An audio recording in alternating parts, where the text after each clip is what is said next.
Liewe vriende, ek is Dani van Dijk en ons deel vandag 'n gedeelte met u weer eens oor die gees, die siel en die liggaam. Ons het gesê, ons is gees met 'n siel wat binne in 'n liggaam woon. Nou toe ons aanvanklik gepraat het daaroor, het ons gesê, Adam, voor die sondeval, het gefunksioneer uit sy gees. Hy het gehoor, God praat met hom, en dan het hy gereageer. Ons hoor God in ons gees.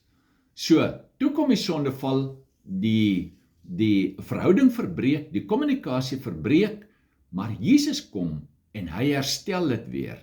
Nou het ons geleer en ons is gebore, ons het groot geword om te funksioneer uit ons siel. So ons het kennis, ons kan besluite neem, ons kan keuses maak en nou moet ons weer, nadat ons Jesus gevind het, teruggaan om te funksioneer uit ons gees. Ek wil die gedagte graag vir u verduidelik na aanleiding van 'n voorbeeld, en dit is die voorbeeld van Abraham.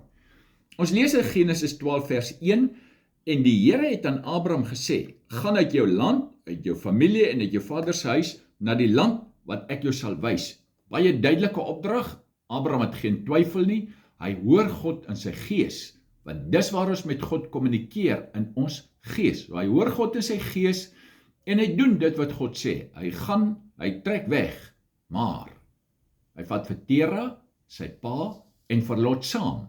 Waar kom dit vandaan? Dit kom uit sy siel. So met ander woorde, Abraham funksioneer nou uit sy gees en uit sy siel. Dit beteken, hy vorder net tot by Haran. Haran was die rand van beskawing, die naam Tera beteken vertraging, so met ander woorde, sy geestelike lewe word vertraag, as gevolg van die feit dat hy uit sy siel gereageer het. Nou, Tera kom te sterwe en Abraham trek verder. Die oomblik toe Abraham verder trek, toe begin God weer met hom praat. Hy hoor God in sy gees en God sê vir hom dat hy sal 'n groot nasie maak en al die wonderlike beloftes wat God vir hom gee. Toe kom hy in Kanaan. Dis droogte in Kanaan. Wat doen jy? Maak 'n plan. Hy trek af Egipte toe. Waar kom dit vandaan? Hy funksioneer uit sy siel. So hy maak 'n plan. Daar in Egipte loop alles vir hom verkeerd. Hy jak oor Sara, hy het probleme met Farao. Alles loop verkeerd in Kanaan. Die Here beskerm hom nog steeds, maar alles is daar net nie reg nie. Totdat Abraham terugtrek uit Egipte uit. En hy bou 'n altaar.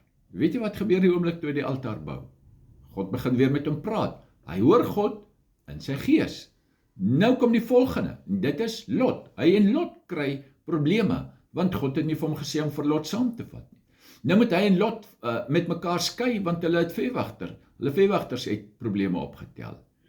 Hulle skei van mekaar. Die oomblik toe hulle skei, toe begin God weer met Abraham praat. En dan kom die dag dat God met Abraham 'n verbond sluit. Hy sluit met hom 'n verbond. Ons lees daarvan in Genesis 15. In Genesis 16 lees ons. Dis nou 10 jaar nadat God vir Abraham geroep het en hy weggetrek het.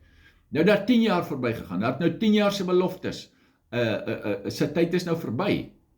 En Sara sê vir Abraham, Abraham, daar's Hagar.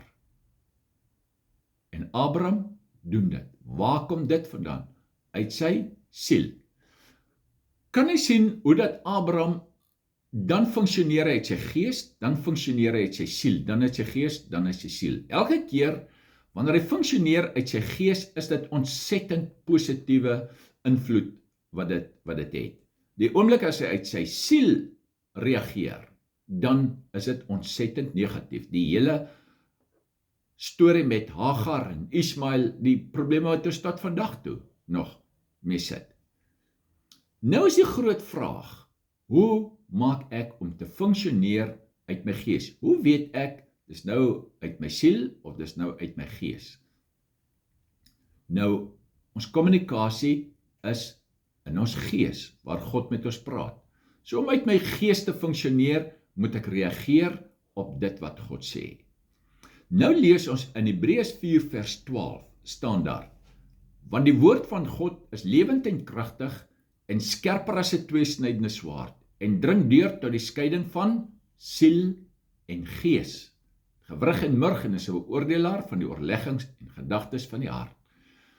Met ander woorde, in Hebreërs 12 sien ons, daar kom 'n skeiding tussen siel en gees.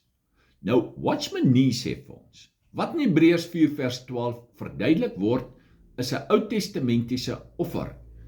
So die priester het die offerdier gevat en hom op die altaar geoffer en hom deurgesny en hom heeltemal oopgemaak.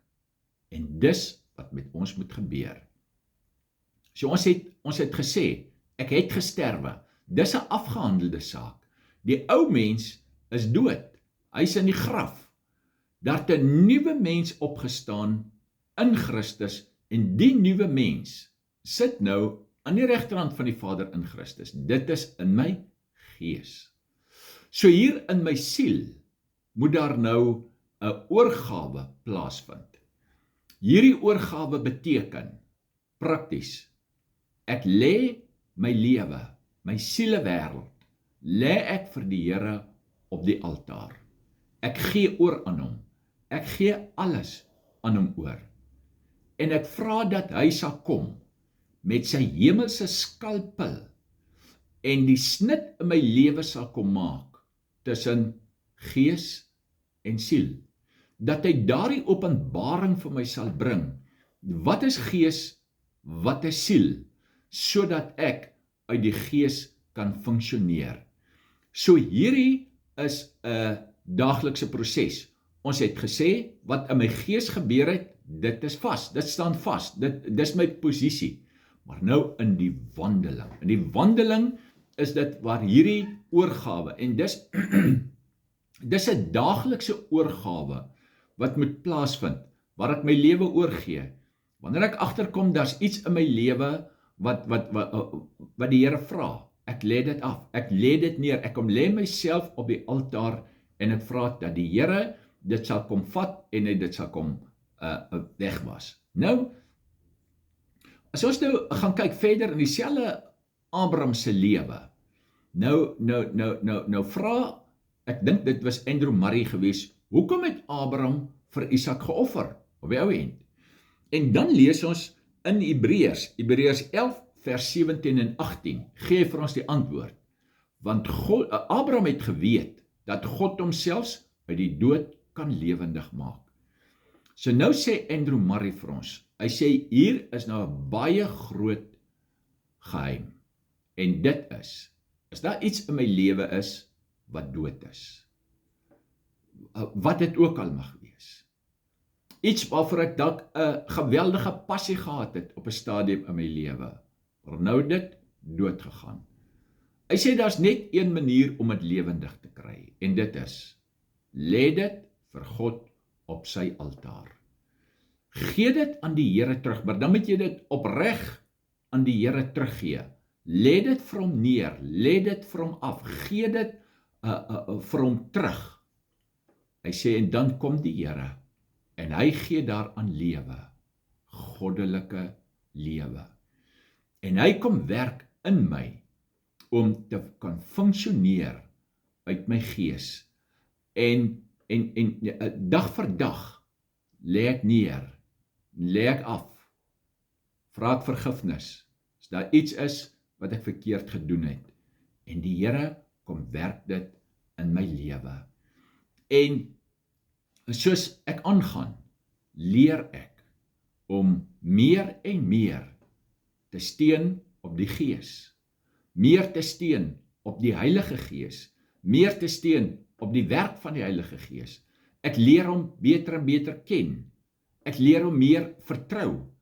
Ek leer om hom meer te vertrou as my eie insig. Onthou, aanvanklik dink ek weet beter. Ek kan dit ook beter doen.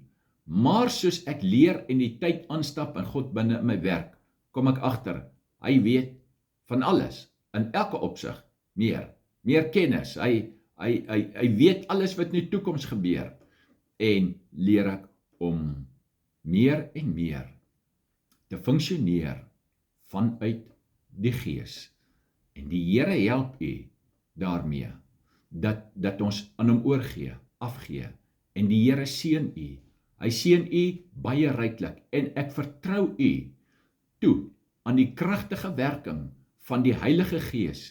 Ek vertrou u aan die Here toe, dat u sal leer om uit die Gees te funksioneer, elke dag meer en meer, duideliker en duideliker, die stem van God te hoor, om te hoor wanneer hy praat, wat u moet doen, waar u moet links gaan, en waar u moet regs gaan. Mag die Here u groot genade gee, mag hy u baie, baie ryklik seën in hierdie pad, waarop hy ons geplaas het, en waarop ons is, tot sy eer en tot sy verheerliking.